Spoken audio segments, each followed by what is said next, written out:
নমস্কার বন্ধুরা, সোমা রান্না করে আপনাদেরকে অনেক অনেক স্বাগত জানাই। তো কেমন আছেন বন্ধুরা? নিশ্চয়ই ভালো আছেন। তো আজকে আমার একদম একটা নতুন রেসিপি, একদম অন্য রকমের। তো দই পেঁয়াজের তরকারি। তো প্লিজ ভিডিওটা শুরু থেকে লাস্ট পর্যন্ত জরুর দেখবেন বন্ধুরা। আজকে আমি বানাবো দই পেঁয়াজের তরকারি।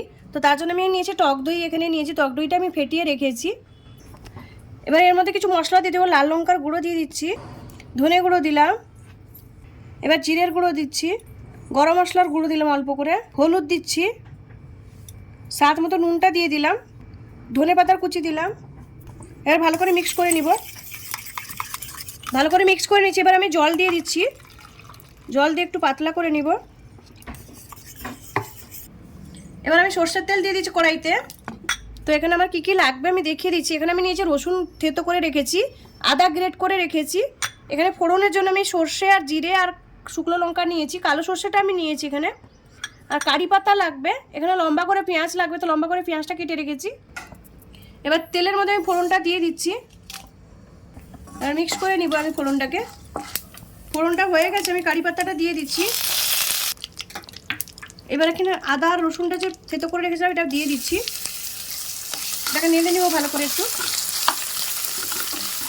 লম্বা করে কেটে রাখা পেঁয়াজটাও দিয়ে দিলাম, সঙ্গে ভেজে নিব ভালো করে। আমার পেঁয়াজটা ভাজা হয়ে গেছে। এইভাবে পেঁয়াজটা ভাজা থাকবে, খুব বেশি লাল হবে না, একটু সাদা সাদাই থাকবে পেঁয়াজটা। এবার আমি দইটা ঢেলে দিব। দইটা ঢেলে ভালো করে একটু নাড়তে থাকতে হবে, নাহলে দইটা ফেটে যাবে। তো এইভাবে ভালো করে নাড়তে থাকতে হবে একদম। দেখুন আমি ভালো করে এইভাবে মিক্স করে নিয়েছি। এখানে একটা ম্যাগি মশলা নিয়েছি, তো ম্যাগি মশলাটা আমি হাফটা দিয়ে দিব টেস্টের জন্য। ম্যাগি মশলাটা অপশনাল আছে, আপনারা যদি না দিতে চান না দিতে পারেন। ভালো করে মিক্স করে নিব মশলাটা দিয়েও। এই দইয়ের তরকারিটা গরমের সময় দারুণ লাগে খেতে। এখন হালকা হালকা গরম পড়ছে, তো দইয়ের তরকারি গরম গরম ভাতের সঙ্গে দারুণ খেতে লাগে। এটা পেটও অনেকটা ঠান্ডা করে রাখে।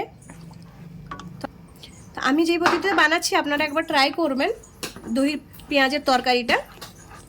দেখুন এটা ভালো করে ফুটে গেছে, তো এটাকে আমি নামিয়ে নেব। এটা হয়ে গেছে। এবার উপর থেকে একটু ধনে পাতা কুচি ছড়িয়ে দিব। এভাবে ধনে পাতা কুচিটা ছড়িয়ে দিলাম।